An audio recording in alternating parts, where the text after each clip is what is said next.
पालघर में दो संत और उनके ड्राइवर की निर्मम तरीके से हुई हत्या के मामले में, जिसे मॉब लिंचिंग और बेहद ही बर्बर और क्रूर एक्ट कहा जाए तो गलत नहीं होगा, उस पर और महाराष्ट्र के अंदर कोरोना के जो हालात हैं उन पर बात करने के लिए हमारे साथ भारतीय जनता पार्टी के वरिष्ठ नेता और महाराष्ट्र के पूर्व मुख्यमंत्री देवेंद्र फडणवीस जी जुड़ रहे हैं। देवेंद्र जी, मैं दोनों मुद्दों पर आपसे बात करूंगा, लेकिन सबसे पहले शुरुआत पालघर से करना चाहता हूं।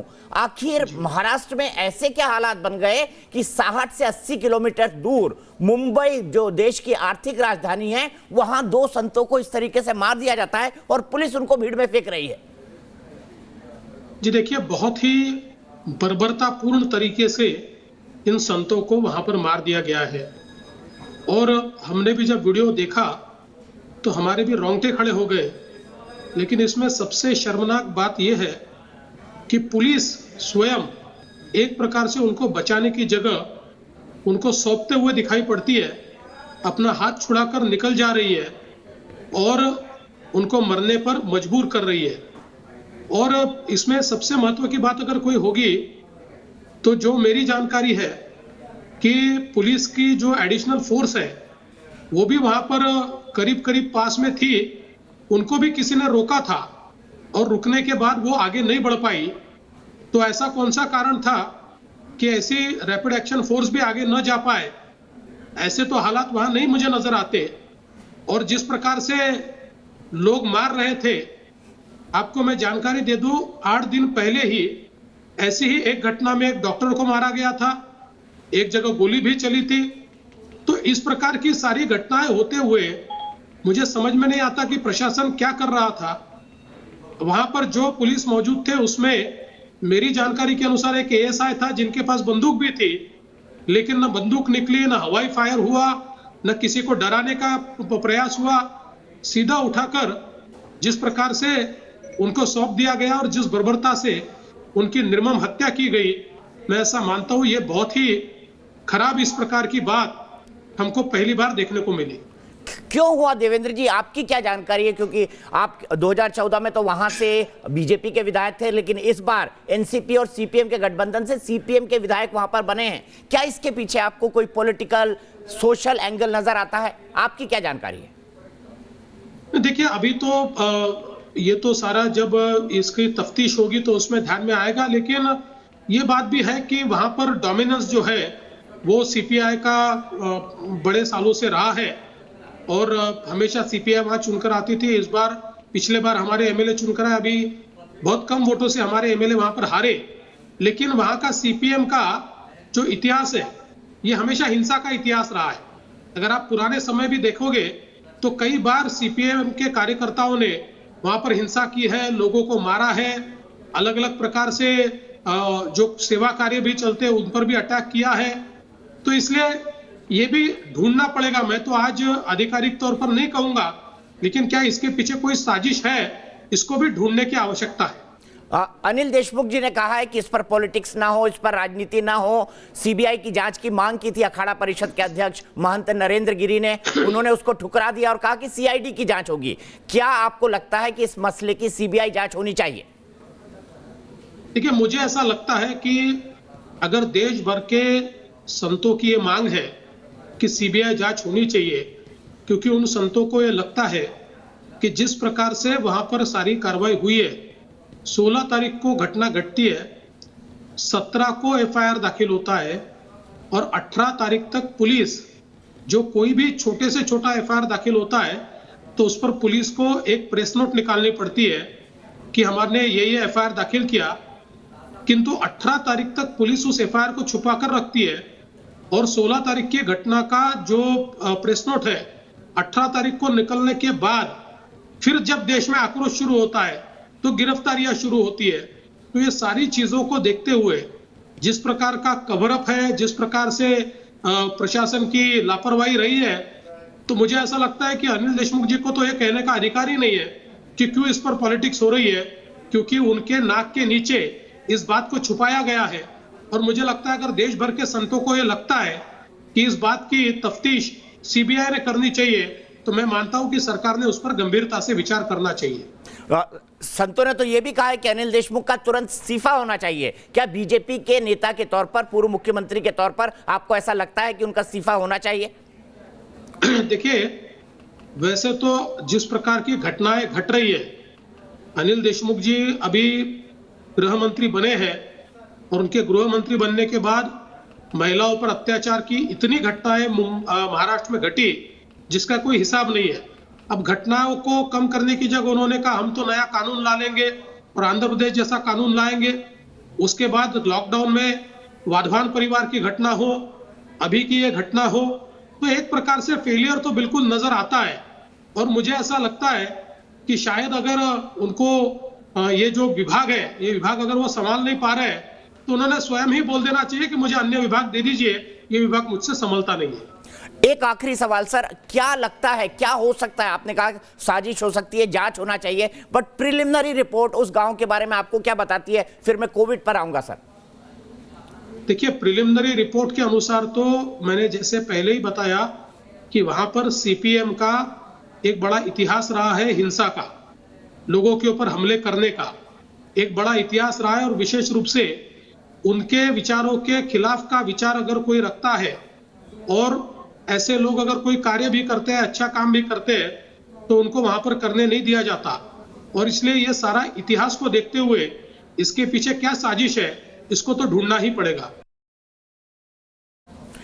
देवेंद्र फडणवीस जी, अगर हम कोविड-19 की बात करें या फिर कोरोना की बात करें, महाराष्ट्र बेहद ज्यादा डेंजर जोन में है। दिल्ली और मुंबई दो ऐसे शहर हैं जहां पर खतरा लगातार बढ़ता ही जा रहा है। महाराष्ट्र में क्या आपको लगता है सरकार से कोई चूक हुई है, कुछ गलती कर रही है सरकार, या कुछ नियमों की अनदेखी कर रही है? खासतौर पर आपने नायर हॉस्पिटल वाले मामले में लिखा कि 44 डेड बॉडी को जब अंतिम क्रिया के लिए भेजा गया तो आईसीएमआर की प्रोसीडिंग्स का पालन नहीं हुआ। क्या सच है?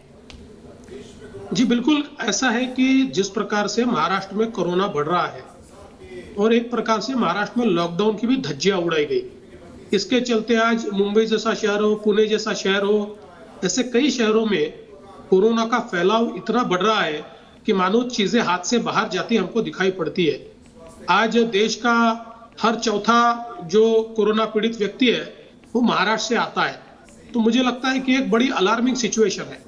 और ऐसे सिचुएशन में लगातार जिस प्रकार से निर्णय हमारी सरकार बदल रही है और आईसीएमआर के निर्णयों को जैसे ताक पर रखा जाता है, मसलन आईसीएमआर ने बहुत स्पष्ट शब्दों में कहा था कि जो लोग हाई रिस्क असिम्प्टोमेटिक कॉन्टैक्ट्स है, मतलब जो लोग जिसके यहाँ कोरोना होता है, ऐसे व्यक्ति के घर के लोग ये असिम्प्टोमेटिक हाई रिस्क कॉन्टैक्ट माने जाते हैं, तो ऐसे लोगों को क्वारंटीन करना चाहिए और ऐसे सारे लोगों का 100% चेकिंग करना चाहिए 5वें दिन से लेकर 14वें दिन के बीच, क्योंकि इनमें बहुत ज्यादा संभावनाएं होती है कि ये कैरियर बनेंगे और इनको कोरोना भी होगा और इनके माध्यम से औरों को भी होगा। लेकिन 12 तारीख को महाराष्ट्र में बीएमसी ने एक परिपत्रक निकाला और उसमें ये कहा कि हम इनको क्वारंटीन तो करेंगे लेकिन इनकी जांच नहीं की जाएगी, जो सिम्टोमेटिक है उनकी जांच की जाएगी।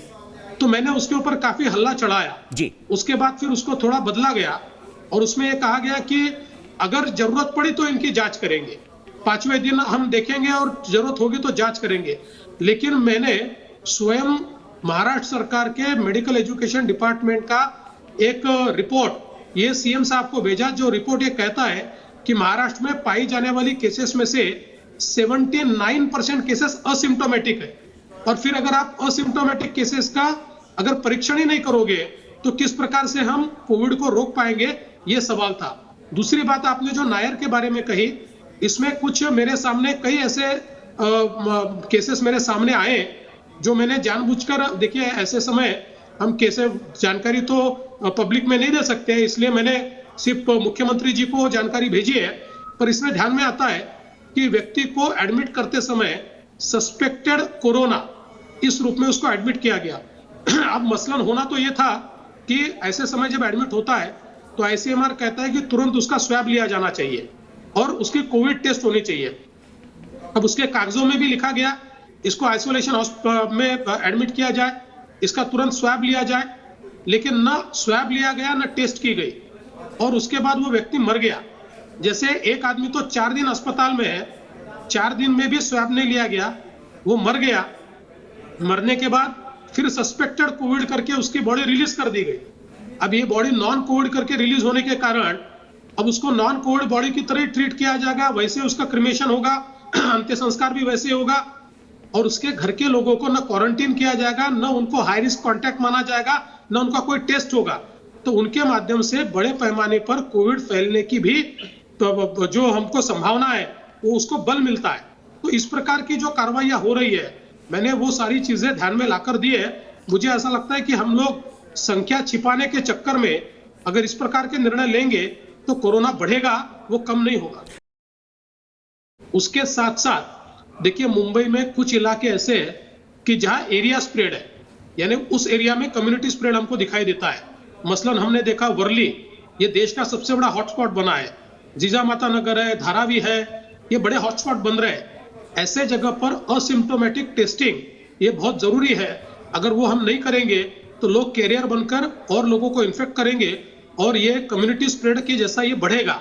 तो इसलिए यहाँ पर क्लस्टर कंटेनमेंट जोन में जहां पर हमको एरिया स्प्रेड दिख रहा है, यहाँ पर असिम्प्टोमेटिक टेस्टिंग करके उनको इंस्टीट्यूशनल क्वारंटीन में भेजना, और जो लोग पॉजिटिव टेस्ट आते हैं उनके बारे में मतलब उनको एक प्रकार से उनका इलाज करना, ये सारी चीजें करने की आवश्यकता है।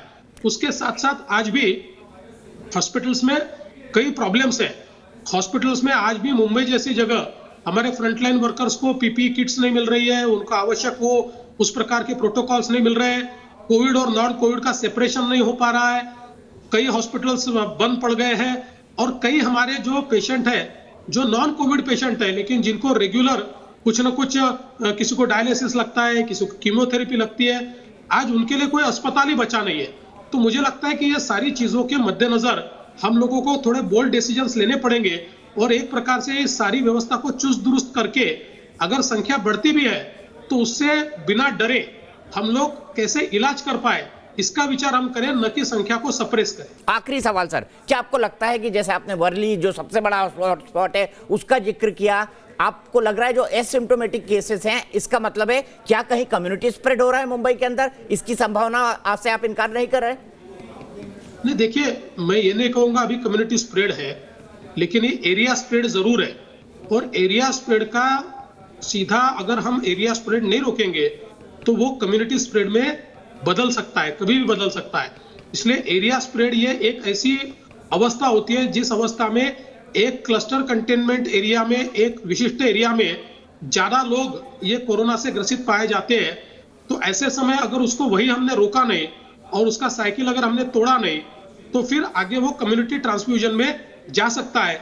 और इसलिए मुझे लगता है कि ये बहुत ही महत्वपूर्ण इस प्रकार की बेला है, जिसमें बहुत ही होशियारी के साथ, बहुत ही मुस्तैदी के साथ हम लोगों को काम करना पड़ेगा। बहुत महत्वपूर्ण बात आपने कही। आपने कैसे डिफरेंशिएट किया एरिया स्प्रेड और कम्युनिटी स्प्रेड को। लगता है वहां पर, जैसे धारावी जैसा इलाका, वहां लगता है कि वहां पे एरिया स्प्रेड हो सकता है। धारावी के बारे में क्या कहेंगे देवेंद्र जी? देखिए, धारावी एक बहुत ही कंजेस्टेड क्लस्टर है, और धारावी में थोड़ी हमारी गलतियां ये हुई है कि शुरुआत में हमने कुछ लोगों को होम क्वारंटीन किया। धारावी को 100% इंस्टीट्यूशनल क्वारंटीन हमको करना पड़ेगा, अभी कर रहे हैं इंस्टीट्यूशनल क्वारंटीन। और दूसरा, देखिए, मैं आपको मसलन कहता हूं कि जब किसी शहर में एखादे एरिया में हिंसा की वारदात होती है तो उतने एरिया में हम लोग कर्फ्यू लगा देते हैं, और हमने कई बार देखा है कि ऐसे कर्फ्यू में कोई आदमी बाहर नहीं आता। तो अगर इस प्रकार से एरिया कन्फाइनमेंट हम लोग करते हैं, जब कोई हिंसा की वारदात होती है, बम विस्फोट होता है, कोई गोली चलती है, तो अभी तो उसी प्रकार की कन्फाइनमेंट करने की आवश्यकता है। तो कम से कम धारावी के जो क्लस्टर्स हमने तैयार किए हैं, उन क्लस्टर में बिल्कुल इतने जबरदस्त तरीके से हम लोगों को ये सारा जो सोशल डिस्टेंसिंग है उसका पालन और लॉकडाउन का पालन हो, ये देखना पड़ेगा। और उसके साथ साथ धारावी में असिम्प्टोमेटिक टेस्टिंग हमको करनी ही पड़ेगी। मसलन अगर आज ये होता है कि मेरे घर अगर कोरोना का मरीज मिला तो मेरी और मेरे परिवार की तो टेस्टिंग हो, मेरे क्लोज कांटेक्ट भी हो, लेकिन मेरे आजू बाजू के 3-4 घरों में भी हो जो असिम्प्टोमेटिक है, जो मेरे क्लोज कांटेक्ट नहीं है, लेकिन चूंकि एरिया स्प्रेड दिखाई पड़ रहा है, तो ऐसे समय हमको ये भी देखना पड़ेगा कि रैंडम टेस्टिंग भी करनी पड़ेगी। और आपको पता है आईसीएमआर ने अपने प्रोटोकॉल्स में बदलाव किया है। पहले आईसीएमआर में जब सेकंड जनरेशन में हम लोग पहुंचे थे, सेकंड स्टेज में, उस समय ये कहा था कि केवल सिम्टोमेटिक टेस्टिंग ज्यादा करिए, लेकिन अब आईसीएमआर ने भी ये कहा है कि असिम्टोमेटिक और एग्रेसिव टेस्टिंग कीजिए। ठीक है। तो मुझे लगता है कि धारावी जैसी जगह असिम्टोमेटिक एग्रेसिव टेस्टिंग यही सबसे महत्व की बात होगी। उससे शायद नंबर बढ़ेगा, लेकिन हम उसको कंटेन कर पाएंगे और लोगों को बचा पाएंगे। ठीक है, बहुत बहुत शुक्रिया देवेंद्र फडणवीस जी, आपने दोनों महत्वपूर्ण विषयों पर हमें जानकारी दी। मुझे पता है मुश्किल वक्त है, लेकिन यही समय है जब देश एक साथ खड़ा हो और कोरोना के संकट का मुकाबला कर